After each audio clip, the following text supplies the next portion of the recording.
Hello, everybody, and welcome to the Women's Soccer Show. I'm Sarah. And I'm Allie.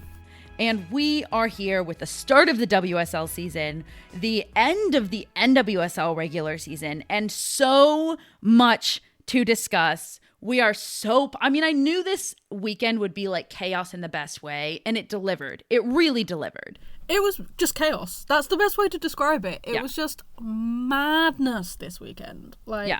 I just have to really quickly say before we get really into it is Leicester City fans, are you feeling on top of the world right now because you are currently at the top of the WSL table due to your result against Bristol? That's right. And considering last season you didn't get any points until December, you are sitting pretty at the top of the WSL. So whoop whoop Leicester! Leicester City, aren't they who you picked to be relegated? No, Bristol is who I'd picked to be relegated, and they got battered by Leicester, so I'm feeling confident. Shows how good of a memory I have. Shows how much you listen to me. I don't even remember who I picked to get relegated. Maybe I'm the one that picked Leicester City. I don't remember at this point, but congratulations, Leicester City fans. Before we get into it, though, we started a WSL fantasy mini league. This is my first time playing soccer fantasy.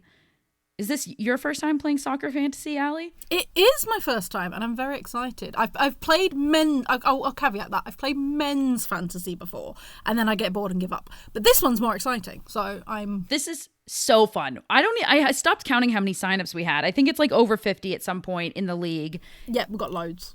We got so many. I'm so pumped for this. So I think this is going to be fun to do a little check-in every week about how our teams are doing. So first and foremost, Allie, though, what is your team called? And I'll say what my team's called so people can check in on us and see how either terribly or well we're doing. Yep. So mine is Hammer Up North because I'm a West Ham fan who lives in the north of the country. Nice. I'm glad with the G in parentheses and then lad to be here. And we didn't do so hot. Mike, our editor, he actually is sitting above me, you, and many people. He's 10th in the league right now. Yeah. I'm middle of the pack. I've got 65 points. I was really dumb and I left me official on the bench. I don't know if dumb is the word, more just lazy, because I saw that she was probably going to start and I was just too lazy to go change my lineup, which is why I'm bad at fantasy, is because I'm just I'll do it later, and then it never gets done. So I left a good 15 points on the bench there. Yes, and I'm above you, which is basically all I want out of this. I don't care where I finish in the league as long as I finish above you. I don't think that's going to be hard. But shout out to Me Official. We talked about what a big name she would be for Chelsea in this season. And first game, that was really fun to watch. All right, and before we move on from fantasy, we want to shout out our top two in the league right now. So Yellow Army 51. Give us a shout on social. We want to know who you are. If you want to tell us, if you want to remain anonymous, that's fine. And give me pain and I'll hit you with a cane. Payne, clever, in second. Shout out to both of you. Great job. All right, so let's do it. Barclays WSL opening weekend and NWSL regular season finale approaching. Let's get into it. So, gotta kick it off with my home league, the WSL, because it was opening weekend and we thought there was going to be drama, and there was drama this weekend. Love it. Shout out to the crowd at the Emirates. We had a WSL attendance record smashed. It was previously 47,367 and 54,115 people turned up to the Emirates for the Arsenal-Liverpool game. Let's go. Yeah, 54,000 probably left disappointed. Let's touch on that quickly before we get into our game of the week. Liverpool took down Arsenal. Oh my goodness. Nobody was expecting this, but I don't think that there's cause for concern for Arsenal here. What do you think? I'm seeing so many people worrying about it, and it's guys, Liverpool beat Chelsea opening day last weekend and Chelsea ended up winning the league, and also it's great for Liverpool, but I'm hoping you guys can sustain it because, again, you beat Chelsea first game of the season last weekend, and then you didn't get a win until like the end of the year. So I'm hoping you guys can sustain it. But you know what? What a game. What a game. What a game. And I mean, disappointing for Arsenal to come off of a Champions League loss and then have this loss to start the season. So I understand people who are a little concerned. I agree with you. No cause for concern.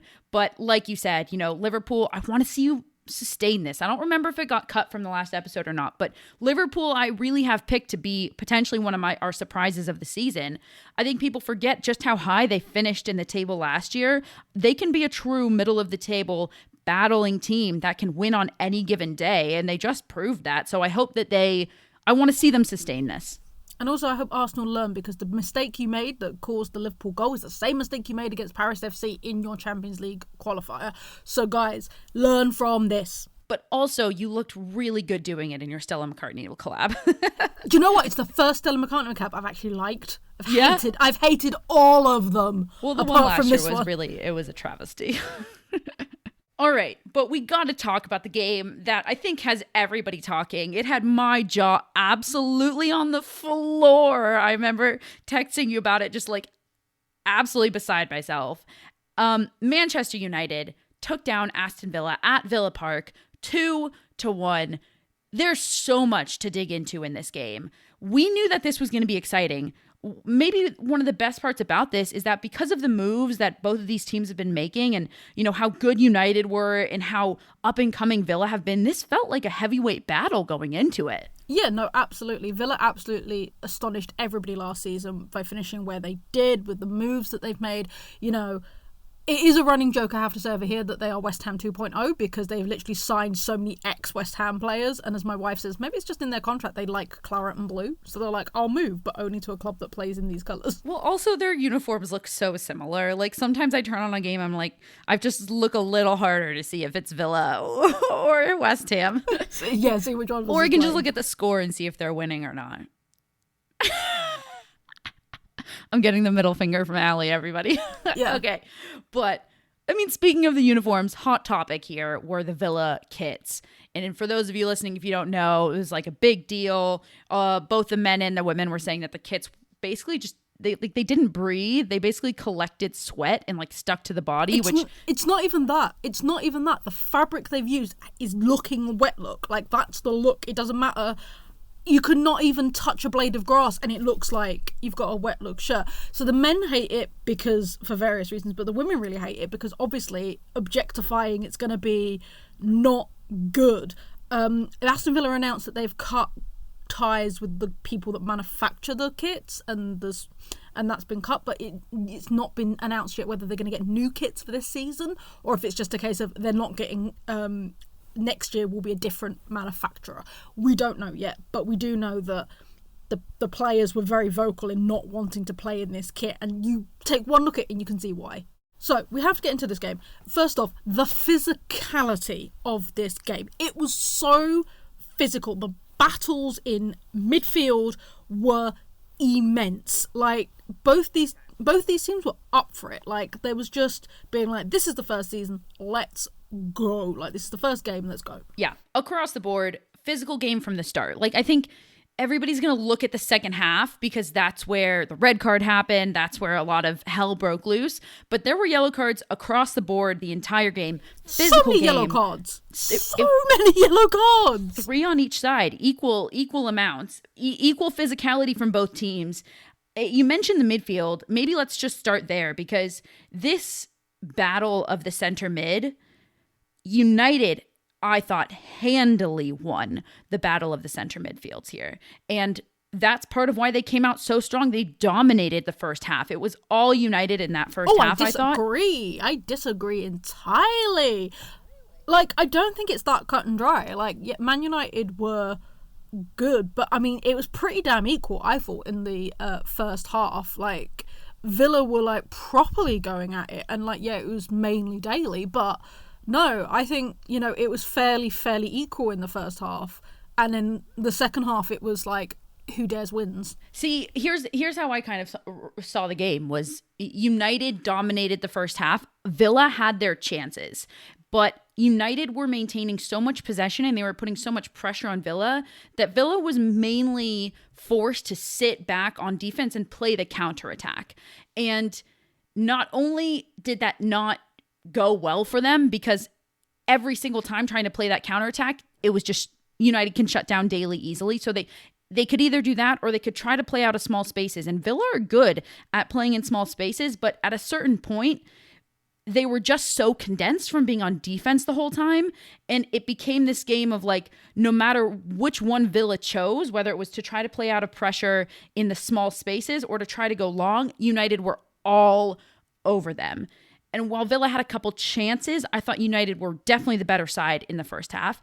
And then I thought it totally flipped in the second half. No, I disagree, because I think, yes, Man United had a majority of possession, but as we've talked about in this podcast so many times, possession does not make for a winning formula for a better team. I think Villa was smart. I think they were clever with the players that they had. They were very good at chopping down Man United. Shout out to ex-Hammer Lucy Parker, who was absolutely dominant in that defence. Their new goalkeeper, oh my goodness, we will get on to her, but she was absolutely phenomenal. Lehman on the wing, like, I'm not Lehman's biggest fan by any means, but she was properly going for it this match. Let me be clear, though. I'm not saying Villa played bad in the first half. I'm saying that United had more possession and they had more chances. So I thought that in those categories, they were more dominant in the first half. Villa, exactly what you just said. Look, Aston Villa gave up so many goals last season. The reason they even had a positive goal differential is because they could score a lot of goals. And I love that Carla Ward has clearly come in and been like, we're going to focus on a defensive shape. And Villa did that very well. There's a reason it was scoreless going into halftime. Villa held their defensive shape absolutely beautifully, but it's also partly what forced them into having to play a counterattack. The subs that were made at halftime for Villa, I mean, it opened up a world of opportunities that allowed them to play, I think, more attacking oriented, possession oriented. Yeah, I was going to say more possession rather than attacking, because I think they were still attacking first half. Totally. There were so many great moments in that first half, though, I have to say. And like, for neutral, it was just fun to watch. I think one of my favourite moments, I was mentioning it to you, was United had a corner and Zellum got told off by the ref where she'd placed the ball, and you can just hear this Scouse accent go, "What's wrong with that? What's wrong with it?" And apologies to Liverpool people. And then when the ref turned around, she just moved it back to where she wanted it to be, which was hilarious. I have to say though, it's funny you called out Lucy Parker, because she played a good game on defense. But I really thought that Parker and Staniforth, I've seen both of them play better games. They were slow. They were lacking on offense, specifically in the first half. And that's why I think United were able to dominate more in the first half, is because those two, maybe because they were defending the whole time, were just completely out of energy whenever Villa got the ball. And they got their pockets picked quite a bit. Now, on the other hand, yeah, Alicia Lehman, what a game on the outside. Best game I've seen her play for a long time. Yeah. For a long time. Very much so. And I mean, while we're calling out players, let's talk about United for a second, because the Brazilian Jace from Manchester United, this was, I think, the biggest signing in this offseason for this squad. And I can't say enough good things about what a great move it was. Not only did she have an amazing game, but how she's able to fit in the squad, I mean, not only makes the squad better, but I think it makes every single individual player shine more. And I can shed some light on like what I mean by that. But oh my goodness, did she have a game? Yeah, she was absolutely fantastic for them. It was absolutely everywhere. I don't think there was a blade of grass she didn't touch. She was absolutely everywhere on that field. She was absolutely everywhere. She fits in so well, like I was saying. And I think what I mean is that, look, Russo and Toon obviously know how to play together, but I do think Jace's style is actually a little better suited to play with Ella Toon. She adds this like level of creativity to the United attack that allows Ella Toon to pull the strings a little bit more as that like 10 sitting in a pocket, versus Alessia Russo does like to come back and kind of play that false nine a little bit, versus Jace, she wants to make the run. She wants to allow the space for creativity. And seeing her also combined with Lucia Garcia and the creativity of both of them, that combination as it develops across this season is going to be lethal. Yeah, no, absolutely. I will say, though, there is still something missing from Ella Toon from me, and I don't know what it is. I was just watching it and I'm like, it's ever since the Euros, something is not right, and I don't know what it is. I genuinely can't put my finger on what it is, but she's not the same player. Like you said, she pulls strings, but she hasn't been, and I don't know what it is, and I'm hoping this season she'll grow into it, but something's just missing. I actually thought she had a good game, but we will see. Just finally on Jason, I guess this can lead us into the game as a whole. But specifically, she caused so many problems for Villa and for Rachel Corsie. Just the Villa defense were fouling her. This is part of what the physicality came in. Villa, frankly, just had to start fouling her, or ended up fouling her all over the place because they couldn't stop her. Yes, sometimes you have to do a tactical foul. Yeah, sometimes you have to do it 10 times. But we have to talk about the second half. That's the one, that's where all of the magic and the madness and the chaos happened, was in those 45 minutes. Yeah, I guess I want to start with Aston Villa making some subs at halftime that I think changed the game. Salmon came on, and shortly after that, we saw Adriana Leon come on. We never saw Jordan Nobbs in this game, which I was really disappointed about. Yeah, that would have been a brilliant Nobbsy game. I thought we might have been able to see her come in the second half, especially after, what I mentioned about, I thought that their center midfield got a little dominated. No Jordan Nobbs, but Ebony Salmon and Adriana Leon, but mainly Ebony Salmon. We were talking on the last episode about how is this Daly and Salmon combination going to work if they're both in the game. And before this game, I was like, I want to see them, because I think that Salmon can provide that, how this could work, because they do have similar games. How it would work is that Salmon could provide the length, and we could use her speed, versus Daly can be really good at that false nine and coming back. And I'm just going to toot my own horn here. I wrote this down, and that's exactly what happened. And let me tell you, that was beautiful to watch, because it made Villa dynamic. Now we don't know if Daly's going to go forward or come back. We don't know if Salmon is going to check in or if she's going to go long. There's a myriad of possibilities that it opens up for the offense that not only makes them a more dynamic team, but it also makes them harder to defend if you're united.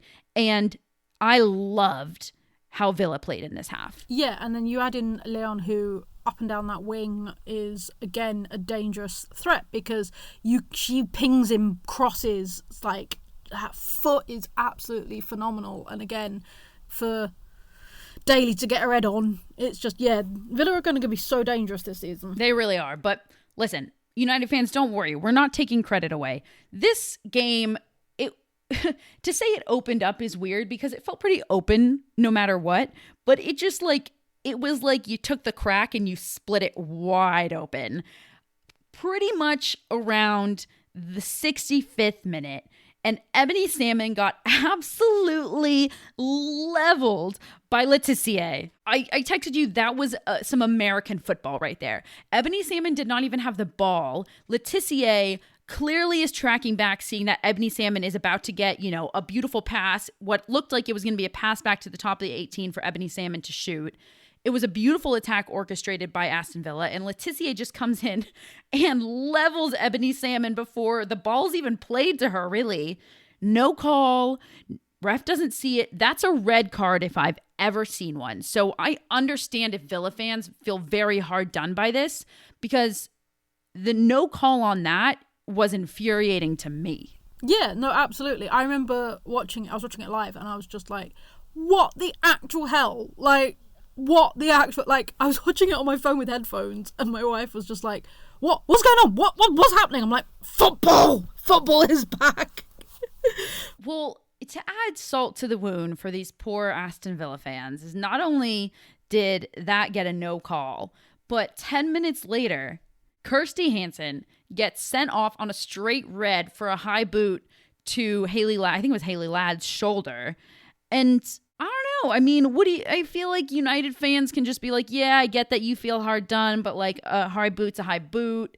You know, I genuinely feel like this could have just been a yellow, but I also, on the other hand, feel like she'd had some warnings. I kind of get it. And then I go back to just, you know what? That's absurd. That's absolutely absurd. For the first no call and the second a straight red, this should have just been a yellow, and it changed the whole game. It was a yellow, and to be fair, most Man United fans that I've seen were like, guys, that was harsh. That should have so been a yellow. This was tough on Villa, but the point of this is actually that immediately after this, Villa's response was to score a goal and go up 1-0. And Rachel Daly, despite all of her flopping on that field, tucked away a really great goal. And last season's Golden Boot winner really showed us why she's the Golden Boot winner, and the fact that she tucked that away in that moment, and that moment in Villa Park, I really thought it was Villa's in that time. Daily doing daily things. I mean, the fire under Aston Villa in the second half was just unmatched, and it certainly felt like the more things like this that didn't go their way, the more fire they had, and it was really beautiful to see. But we also knew in that moment when Villa went up 1-0 with 15 minutes to play and 10 players, it was just going to be 15 minutes of an onslaught of United and Villa defending for 10 minutes or 15 minutes with 10 players.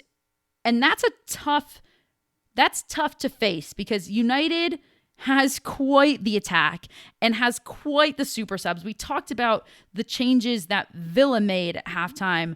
I mean, we can say the same thing about the changes that United made. Both of these teams have just incredible attacking players coming off the bench. It's unbelievable. I have a gripe. Okay. And I'm going to say it now. And I'm going to caveat and say, I know it's not all fans, but Man United fans, I'm calling you out now. Put some damn respect on Rachel Williams' name, because they do. No, they don't. The amount. Yes, they do. No, they don't. The amount. Okay, the ones I know do. So shout out to them. Okay, like I said, it's not all of them, but I was watching this game live, and I was following on our social media, and I was looking, and the amount of people were like, "We've got a World Cup Golden Boot winner, and we put on Rachel Williams. Oh my God, why are we putting on such an old player? Why are we doing this? Proper disrespecting Williams." It must be a bunch of men who've never watched it before. It's not. Listen, and that makes me sad, because Rachel Williams is a legend. Loves a big moment. If there's anything that Manchester United fans know, it's that she is one of the best super subs, I'm going to call her, in the entire world. Period. Like, hard stop, in the entire world. And the only reason she's still coming off the bench is because she's such a good sub. I don't have it in front of me, but if we were to look at the stats of how many games she's subbed into and how many literal game winners she's played. There is 7, I think. It's 7 for Man United. She has come on and scored in injury time. But I'm seeing there is a vocal, all right, I'll call it, there is a vocal group of Man United fans. Usually they are the minority, the most vocal, that do not put respect on Rachel Williams' name. And I'm like, she won you this damn game, so button it. And many others. So we are putting the respect on her name, because I mean, she is of the people who loves a big moment. I don't know if anybody loves it more. She is right up there, and what she's been able to do in moments like that, it's unreal. And clearly she picked up exactly where she left off in the last season. That was an unbelievable game winner. Of course, we're talking about the second goal that United scored here that actually put them on top. The first one was Lucia Garcia, who I've already gushed over, but what a game she had. And for her to get that first goal off of the equalizer, off of Zellam's set piece, I mean, what a player. Zellam, we have to give props for the set pieces, because she can play them. It was beautiful. I will say, I think Villa were orchestrating their own downfall, because they got in the way of their keeper, especially for the second goal. For the second goal, Van Domselaar couldn't see what was going on. Can we give her props? Yes, let's talk about Van, because oh my goodness, that keeper was phenomenal. It was great to see her in goal. She had a great game. She's so steady for this team. Yeah, absolutely. To be fair, it was a great weekend for goalkeepers, I have to say. Goalkeepers were on point this weekend. You know what? I think we've said it before. We are in the golden age of keepers right now. Some of the keepers that are even sitting on the bench are just world class, and it is so fun to watch. Nonetheless, United took this 2-1 with a Rachel Williams stoppage time game winner. Wow. A tough way to start the season for Villa, but I feel like they should hold their heads up high with how they played. And what a way to start the season for United. Let's go around the world. Around the world, around the world. Let's kick it off with France. What a game to hit the second week back with Lyon versus PSG. Such a close game, but Lyon took it 1-0 against their rivals. However, it's Paris FC who top the table right now with 2 out of 2 wins. Over to Germany, and a new season and a new league leader. Hoffenheim have won both of their games back with such high scores they are outranking the usual favourites of Wolfsburg and Bayern Munich. Can they keep this up all season? And over to Spain, Barca, Real Madrid, Levante, all 3 huge teams with 6 huge points. Are we going to see a closer run in this contest this year, or is it Barca's time to shine once again? And finally to Scotland, Rangers topped the league after a resounding 12-0 win over Montrose. The usual pattern of Glaswegian teams follow them, with both Celtic and Glasgow City winning. Will we get a new champion this season, or will it still remain in Glasgow? Have you checked out Total Football Analysis yet? TotalFootballAnalysis.com provides researched analysis on loads of football games, including women's football. Want to know why Miedemar scores so many goals? Do you want to explore how City have turned it around this season? Head over to TotalFootballAnalysis.com and sign up to learn more about the beautiful game. We have a special discount for listeners of the Women's Soccer Show. At checkout, type WOSO10 to get a full year for €10. That's €40 off the yearly subscription. Head over to TotalFootballAnalysis.com and type WOSO10 at checkout. And as one league is beginning, another one is closing down. Is it closing though, or is it just peaking? Because I feel like it's just peaking. I mean, we've not got many games left, so we are... In the regular season. We've not got many games left in the regular season. Because your league is stupid. But yes, the NWSL. We talked about chaos. We thought the WSL was chaotic. And then the NWSL was like, hold my beer. So we couldn't pick one game. So we thought game of the week was absolutely Villa United. How could it not be? So let's just do a quick roundup of all of these games and some hot topic touching points. Because at this point, everybody is still in contention in the NWSL to qualify for playoffs. Everybody. This is the closest we have ever seen the NWSL. So we'd be hard done to focus on 1, 2, even 3 teams. We've got to talk everybody because all of these games have playoff implications, which is absolutely mental to begin with. Let's kick it off with the one I was most excited for. San Diego versus Portland, the number 1 versus the number 2 seed.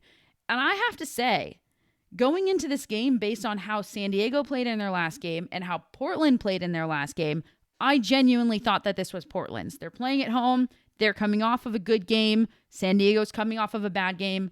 But that is not what happened. San Diego took it 2-0, and they're the first and only team so far to actually clinch a playoff spot. Yeah, guaranteed. However, their placement is not guaranteed. They will be in it, but it's not guaranteed that they will finish even in the top 2, never mind. Yeah.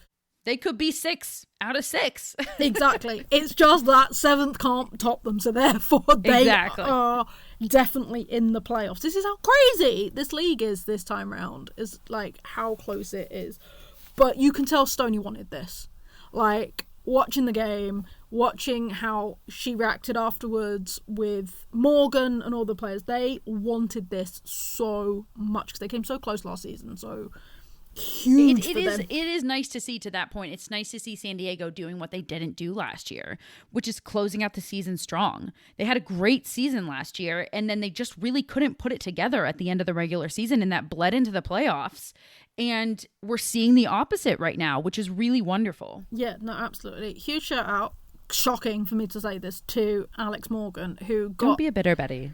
I'm not a bitter Betty. I just say mean things like Alex Morgan, because she seems to be back on form finally at the right point. This is her first goal for club or country since May, which is huge for her because normally she's banging them in for fun. But she's coming in, and also you can see she got subbed off and was not happy. She was not happy to come off. I love to see the fire. I absolutely love it. Yeah, no, I wasn't a fan of Portland. You said you thought they'd played all right. I think they were a little sluggish and it wasn't quite their normal standard. I think they've done well because obviously how high they are, but for me they're very inconsistent. Yeah, I totally disagree. I thought they were pinging the ball around really well. I thought they were playing, classic Portland offense. We've said for a long time, or I've said for a long time, that I think the weak point for Portland and where they can get caught out is the fact that they don't have a lot of speed on defense. And with San Diego's speed, I think that they were, and the fact that San Diego know how to play that counter, I think that they were caught out. And that's where that's where they lost this game. It wasn't in the sluggishness. It was just, San Diego exploited their weak point. But the two bright spots for me in this game were both Morgan Weaver of Portland and Jaden Shaw, the young talent of San Diego Wave. Absolute standouts for me. Young attackers. I'm curious to see if we'll get to see them in the US camp in the mix, because I really hope so. They've both had outstanding... They have to be. They have to be. Like, it would be stupid not to. Like, you need to get this young talent back in, the US, we've talked about it before, but they're very good at bringing youngsters through. We've seen it with, Tobin Heath's class, and then the group with Sonnet after that and stuff like that, and they just haven't for a little while. So if anybody has played their way into the national team, it's those two. I would agree. And I just, to close this out, I just want to comment on the fact that I like how all of San Diego, already laughing, I like how all of San Diego's players wear their jerseys nice and big. Now, this might sound random, and it is, but I noticed it. I noticed it. There was a trend in soccer where everybody was wearing like a really tight, small jersey, and I never liked that. I can't stand it. Like, as a player, it's got to be loose. And everyone on San Diego was rocking the big, loose jersey, and I love it. I'm just waiting for like the jersey tuck to come back in style, and we'll throw it all the way back to the 90s. All right, moving on to Washington Spirit versus Kansas City Current. Spirit took this 2-1. I mean, let's start with Kansas City, because we got to right now. They're going from bad to worse. They started all right, and then they're just, again, inconsistent and like, what's going on, Kansas? What is going on? Inconsistency, I think, is the word, because they'll play great one weekend and then they won't the other weekend. And you affectionately coined them, which I love, the Spurs of the NWSL, just because of the inconsistency and like what they could be versus what they are. And the players they have so much talent. And I'm like, what's going on? Here's what I think. Kansas? Kansas City's such an interesting one, because they're also going to have a lot of free agents at the end of this season. So the future of this club is really up in the air. This was a tough start for the team. If you'll remember, because this was so long ago, back in, I want to say May, they had a change in coach at the beginning of the season, maybe just less than 3 weeks into the season. They've had a ton of injuries. So I think that there's been a lot of things, and it's just never clicked. The Spirit, on the other hand, Trinity Rodman, oh my goodness, coming in with the game winner, another stoppage time game winner. I've coined the Rodman, Sanchez, Hatch trio now as the Holy Trinity, because like Trinity. Anything to say about Washington here? They step up when they need to step up, because if they hadn't won this, because this is the first game they've won in like 6 games for a while. Yeah, this is the first win in the last 5. If they hadn't won this, then they literally would have been out, done, not going to playoffs, but they keep it alive. So, just you can't count anybody out except for maybe Kansas. Not even them. Okay, and then now to the Chicago versus Racing Louisville. Chicago took it 1-0. And oh my goodness, because Chicago, again, we've been talking about, again, the inconsistency, again, about the fact that they just can't get themselves up, even though they still kept themselves in contention. They've been propping up the bottom of the NWSL for a while now. It's only been a couple of years, I want to say, for Chicago. I meant this season, not in years. Oh, okay. I'm sorry. I thought you were talking about in general. No, I meant in this season they've been propping up the bottom of the table. And then, again, a bit like Spirit, they pull out a win when they need it. It wasn't the greatest of game, but 3 points is 3 points, and it's boosted them back up the table. Chicago is one of those teams that I feel like you need to look at in like the context of Chicago. And the fact that they went through a really big, I mean, I want to say half of their players left. In the past couple of years, they've been in a rebuilding process. So, and frankly, for how their season has turned out versus how we all anticipated, this is a great year for Chicago. And I think that's what really, like, Chicago fans, I hope you're proud, because to be where Chicago is right now, and building the way they are, I think it's pretty darn good. I will say, Bianca St. George's got the goal, but also she's a free agent at the moment. Chicago, lock that down. Lock this free agent down, because she has been so pivotal to you guys. We shouted her out last week when we was talking about free agents on our Patreon. Like, literally, Chicago, give her what she wants. Give her whatever the hell she wants. Yeah, I couldn't agree more. And in terms of Racing Louisville, I'd say the same for DeMello. Lock her down. DeMello, I don't think, has been the same since she got back from the World Cup. Perhaps it's fatigue. I don't know. But she hasn't quite been the same. I think that's just what the difference was for Racing Louisville, because when she's on, they're on. Yeah. I will say, though, I did say Racing Louisville, same problems, different season. Great kit, though. Yeah, great kit. All right. Gotham hosted Houston Dash, and we gotta just spend a moment on one of the wildest goals we've seen all season in NWSL that came out of this game. Houston took this 2-0, and the second goal, Michelle Alozier, oh my goodness. That was such a beauty of a goal. Such a beauty of a goal. You're watching it and you're like, yep, she is everything. Alonzi is everything. Alozier, for those who didn't see, she had a breakaway. Mandy Hott has been doing so well in goal for Gotham FC, and I just don't understand what she was doing coming off of the line, thinking she could make it to a 50-50 ball before Michelle Alozier. She ended up getting Alozier and none of the ball, but the ball went in the net, and there was no pen. Nothing called. Yeah, no card, no anything, but that's okay.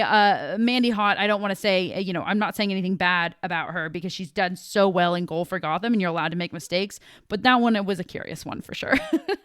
And then finally game of the weekend was OL Reign versus North Carolina Courage, which is a bit of a meh game, to be honest. I couldn't agree more, but we did see another red card in this game. Alana Cook with, frankly, a clear red card here. Yes, and I think the only reason that this game ended up as a draw was because that was outside the box. If that was inside the box, North Carolina, I think, would have buried the penalty and took this win away.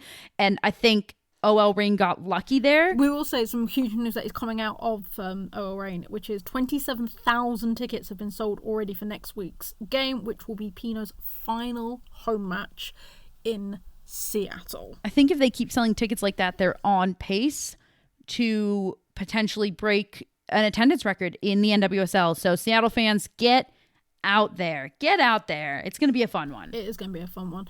And then the final game, which hasn't happened at the time of recording, is Angel City versus Orlando. Now, either team with a win can put themselves tied with OL Reign in the 6th spot and in the final playoff spot. And then the tie leaves us with 3 teams just 1 point below the playoff line, which will be Angel City, Orlando, and the aforementioned Houston Dash. This is 2 teams who are tied on points right now, facing off. So what does this all mean? Listen, we're not going to go through all of the scenarios, because according to the NWSL, before this weekend started, there were 729 possible outcomes for how this could turn out at the end of the regular season. So for us to sit here and go through all of those would be a waste of all of our brain energy. Your time, my time. Yeah, but this is absolutely incredible. And let's just call out some I want to call out some key matchups for next year, for next week, but they all are. So get tuned in to the NWSL next week. It's the second to last regular season game. So go on. And before we sign off here, I do want to touch on something that's kind of become a hot topic in the NWSL, which is the refereeing versus players and coaches speaking out against the quality of the reffing. So what I mean by this is recently players have come out. We talked about how Alex Morgan, tweeted something about how she disagreed with a foul. She ended up getting fined for that. Sophia Smith then jumped into the conversation and tweeted that, quote, "This is so backwards and priorities are all messed up," in regards to Alex Morgan getting fined. This past weekend, Morgan Weaver was asked a question. In response, she said that she was just going to quote Marshawn Lynch, quote, "I'm just here so I don't get fined." For those of you who don't know that reference, Marshawn Lynch is an American football player, was an American football player. Absolutely in love with him. He hated doing press, so the NFL started fining him. So he ended up just showing up to press conference and sitting there and basically answering every question with, "I'm just here so I don't get fined." Love it. So Morgan Weaver quoted him in response to somebody asking her about, some of the calls. So, thoughts on this, Allie? Like, the players are clearly not happy with the fact that they can't speak out and speak their mind without the league fining them. The league clearly wants to, not encourage players to speak out against their own employer. But what are your thoughts on this? I'm in two minds because I will say, being a referee is a thankless job. It is. Yeah. Nobody wants to be a referee because you're damned if you do, you're damned if you don't. However, I do feel like players should be, if there is something warranted, the players should be able to say something because it's affecting their livelihoods. Like, a bad call from a ref can end their career, all sorts. So I can see why they want to be able to say something, and if it's constructive, then they should be able to. They do get fined over here in the WSL, so they don't tend to speak on it. We tend to find managers do, and then the managers get fined. Carla Ward's been called out for it. Matt Beard's been called out for it. Kelly Chambers, when she was at Reading, got called out for it. I will say, if people are interested in it's not English perspective because it's a French player, but if you want to hear what the WSL feel, there's a brilliant article in both The Guardian and The Times with my beloved Hawa Sissoko of West Ham, who talks about her relationship with referees and how the different biases play out, and it's fantastic. So you can find it on both their websites if you want to see what the WSL perspective on it is. I do think they should be able to say stuff, but I also can get away with just bad-mouthing referees either. Totally. And I think that's a great place to end it here.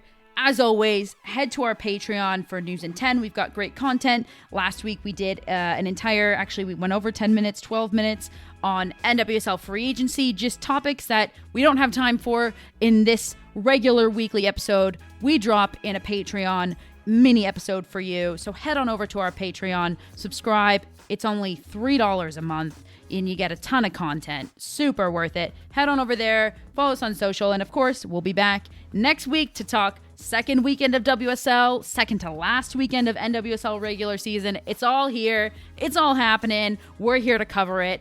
So for us here at the Women's Soccer Show, I've been Sarah. I've been Allie. Thanks, everybody. Good night.